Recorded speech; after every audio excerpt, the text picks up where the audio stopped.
আমার দুই লবকুশকে নিয়ে বেরিয়ে পড়লাম। আজকে স্কুলে যাচ্ছি। সোনাই বুবাইকে যখন আমি স্কুলে ছাড়তে যাই তো তিনজন মিলে আমরা রাস্তাতে অনেক গল্প করি। এটা অবশ্য ঠিক, স্কুটিতে গেলে না অত গল্প করা যায় না, যেহেতু আমার কনসেন্ট্রেশন পুরো রাস্তার দিকে রাখতে হয়। কিন্তু আমরা যদি রিক্সায় করে যাই তাহলে তো আর কোনো কথাই নেই। সোনাই বুবাইকে স্কুলে ছেড়ে দিয়ে আমি কিছু কেনাকাটা করে নিলাম, ফুল নিয়ে নিলাম, এইদিকে কুমড়ো শাক দেখলাম সেটাও নিয়ে নিলাম। এবার যাচ্ছি বাড়ি। আর আজকে না কুমড়ো শাকটা দেখে আমার খুব লোভ লাগছিল। চলো গো, হ্যাঁ তাড়াতাড়ি বাড়ি যাই, আগে পুজোটা সারি।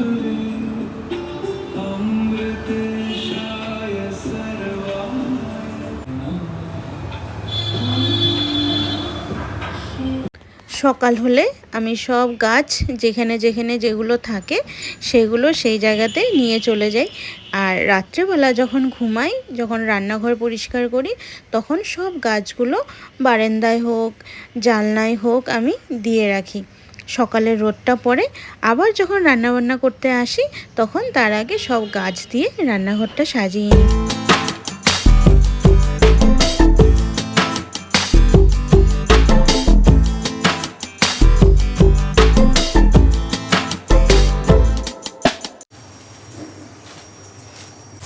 আসার পথে বাজারে ঢুকেছিলাম আর আজকে একদম আমার পছন্দের সবজিগুলো পেয়েছি। জানো তো, ইচ্ছা করে অনেক কিছু কিনে আনি, কিন্তু ওই যে ভারী হয় না, অনেকটা হাঁটতে হয় ওইসব নিয়ে, তার জন্যে না বেশি করে সবজি বাজার করে আনতে পারি না।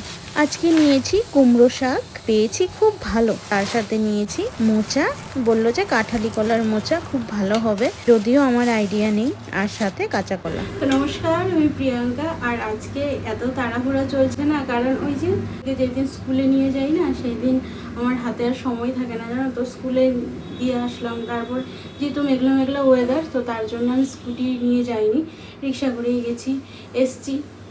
তারপরে কিছু বাজার করলাম।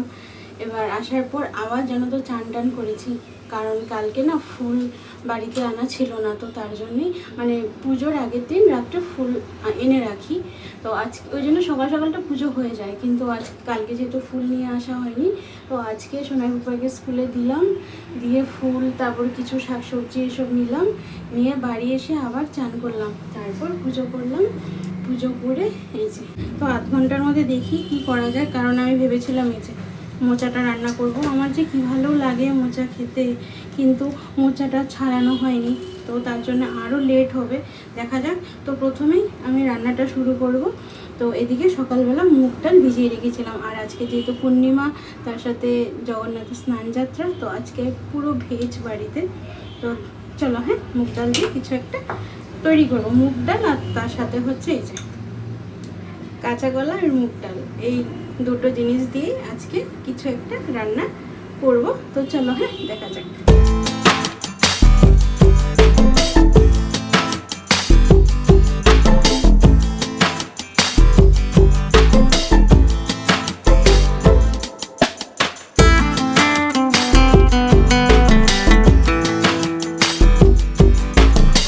কাঁচা কলাগুলো কেটে রেডি করে রেখেছি, এবারে আলু কেটে একসাথে রেডি করে নেব।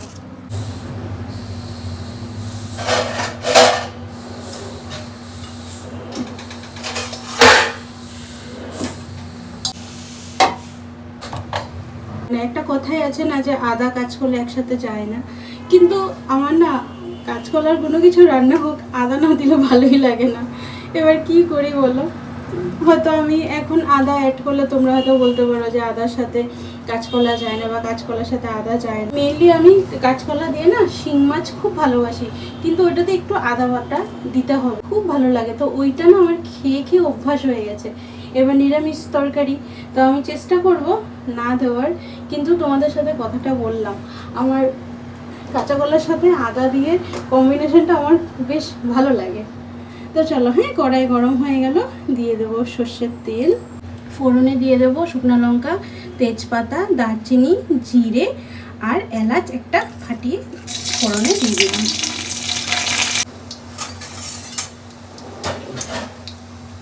দিয়ে দেবো ডুমো ডুমো করে কেটে রাখা আলু।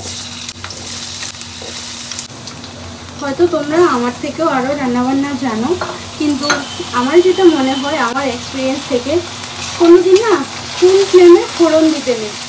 ফোড়ন যদি একটু কড়া ভাজা হয়ে যায় বা একটু পুড়ে যায় তাহলে কিন্তু রান্নার পুরো টেস্টটাই একদম নষ্ট হয়ে যায়। আজকের দিনটা জানো তো আমার কাছে খুবই স্পেশাল। তার কারণ হলো কি জানো, পুপাই যখন জন্ম হবে আমার আজকে 9 মাসের স্বাদ ছিল শ্বশুরবাড়িতে। পুপাই জুলাই মাসে জন্ম হলো আর জুন মাসে আজকের দিনে আমার স্বাদ হয়েছিল। আলুগুলো হালকা ভাজা হয়ে গেল, কাঁচা কলা দিয়ে দেবো।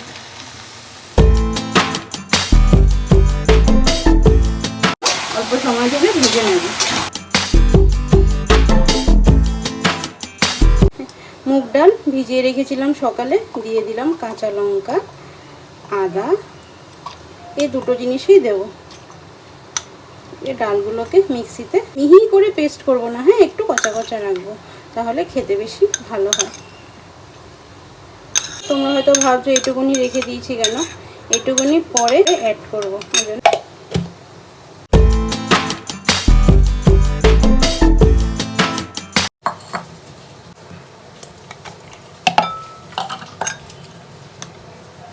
রেডি হয়ে গেল।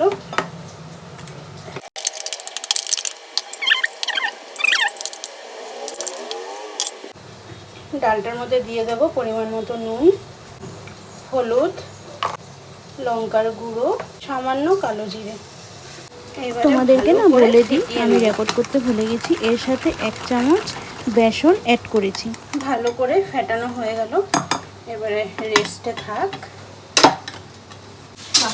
সুন্দর ভাজা হয়ে গেছে। এবারে সামান্য পরিমাণে জিরের গুঁড়ো দিলাম, না দিলেও চলবে। ফোড়নটা যা গন্ধ বেরোচ্ছে না, এত সুন্দর ফোড়ন হয়েছে আজকে, তো এই মশলা না দিলেও চলবে। তো ফ্লেমটা বাড়িয়ে দিয়ে মশলা দিয়ে একটু কষিয়ে নেব। একদম আজকে হালকা পাতলায় রান্না হবে। মশলাটা কষছে আর এদিকে বসিয়ে দিলাম ফ্রাই প্যান।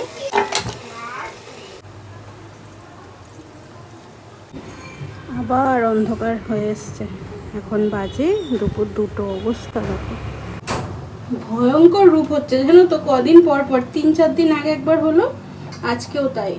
এত গরম লাগে, কোনো রোদ নেই জানো তো, পুরো মেঘলা, কিন্তু গরমে টেকা যায় না। আর সেই গরমটাই দুপুরবেলা, যে দুপুরটা হবে তখনই এরকম অন্ধকার হয়ে আসে।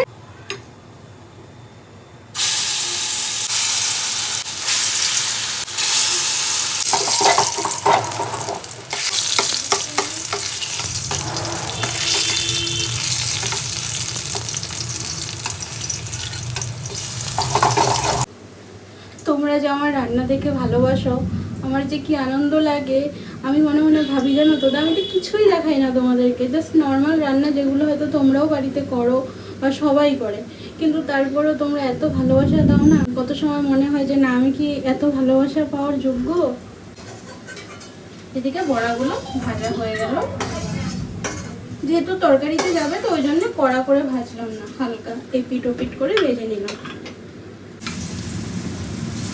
আর এই ডাল বাটাটা দিয়ে যেরকম বড়া করছি, এরপর আবার এই ডাল বাটার সাথে আরেকটা রেসিপি তোমাদের সাথে শেয়ার করব। ওই জন্য পুরো সবগুলো দিয়ে আমি বড়া করছি না, অল্প রেখে দেবো। হ্যাঁ, তোমাদেরকে বলেই দিই, এই ডাল বাটা যেটা রয়েছে সেটা দিয়ে রান্না করব হচ্ছে পটলের বড়া। এবার বলি তোমাদেরকে, পটলটা কেটেছি কেমন করে দেখো, এইভাবে একদম সরু সরু করে ঝিরিঝিরি করে কেটে নিয়েছি। দেখা যাক কেমন হয়।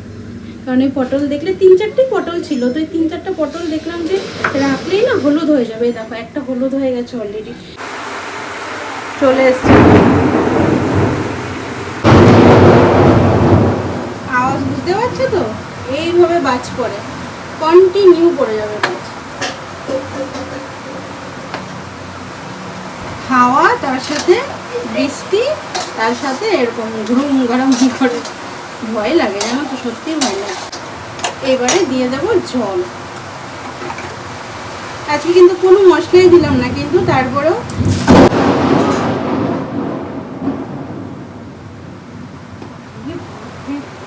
পুরো আমার রান্নাঘরের সামনে লাইট, আগুন, দেখলি। মাঝখানে আমি আলু আর কাঁচাকলা যখন ভাজছিলাম, দেখছি যে সোনার পুপার স্কুলের টাইম হয়ে টাইম হয়ে গেছে, ছুটি হয়ে গেছে, তো সব কিছু বন্ধ করে আমি টুক করে চলে গেছিলাম স্কুলে। স্কুল থেকে ওদেরকে নিয়ে আসলাম, এসে জাস্ট বাড়িতে ঢুকলাম আর এই শুরু হলো, এদিকে কারেন্টটা চলে গেল। এখানে আমাদের পুরো সামনে এখানে পড়েছে।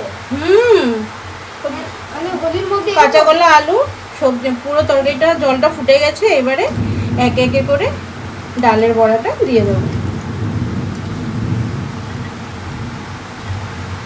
আমি না জানো তো মাঝে মাঝে এই মুগ ডাল দিয়ে, ডালের বড়া দিয়ে তরকারি করি।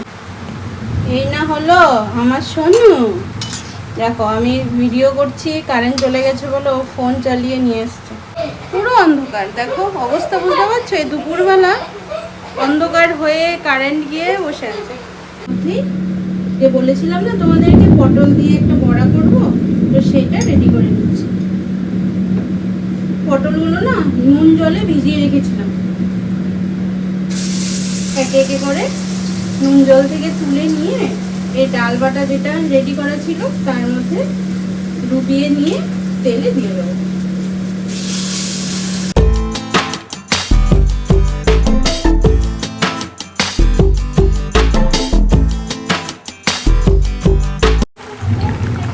এদিকে রেডি হয়ে গেল কাঁচা কলার তরকারি, এবারে নামিয়ে নেব। রান্না কমপ্লিট হয়ে গেল।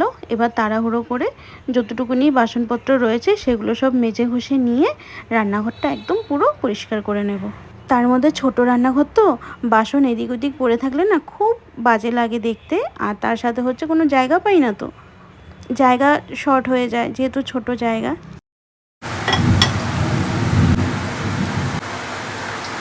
কি পরিমাণে বৃষ্টি হচ্ছে যার জন্য তোমাদের সাথে কথা বলতে পারছি না, শুধু বৃষ্টিরই আওয়াজ পাওয়া যাচ্ছে। রান্না কমপ্লিট, এবার থালাটা একটু সাজাই। হ্যাঁ,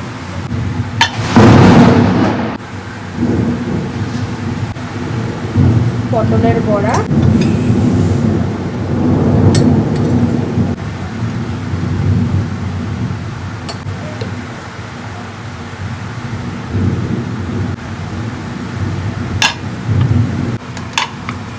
আজকে একদম সাদামাটা রান্না, সেদ্ধ মুগ ডাল বাটা দিয়ে পটল ভাজা আর মুগ ডালের বড়া দিয়ে কাঁচা কলা আলু দিয়ে একটা কারি করেছি। আর কতটা জল দিয়েছিলাম দেখো, সব জল টেনে গেছে, একদম পুরো মাখো মাখো ব্যাপারটা চলে এসছে। তো ঘি দিয়ে এই রান্নাটা কমপ্লিট করলাম। তো চলো গো, হ্যাঁ এখন একটু খাওয়া দাওয়া করি, আর বাইরে তো বুঝতেই পারছো তর্জন গর্জন চলছে। তো আজকের জন্য আসছি গো, হ্যাঁ সবাই খুব ভালো থেকো, সুস্থ থেকো এবং সাবধানে থেকো।